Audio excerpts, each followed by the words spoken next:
Cobalt diskani shilpopkali variantini ham qo'yganimizga ancha bo'lib qolgan ekan. Ukamiz Andijondan Cobalt mashinasini olib kelganlar.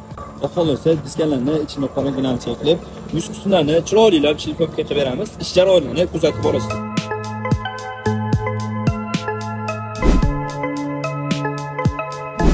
Ushbu ko'rib turgan Cobalt mashinangiz tayyor. Ukamiz ishlarni 6 soatda 600 ming so'mga bitkazib berdi. Ko'pchilik okalarimiz so'rashadi, Cobalt mashinasini shilpopka qilib bersangiz nech pul bo'ladi deb.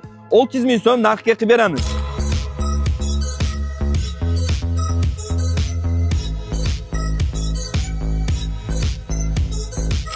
Oka, o'zi Cobalt mashinasiga o'zini zavodskiy rang yarashadimi yoki biz shilpopka qilib berayotganmi?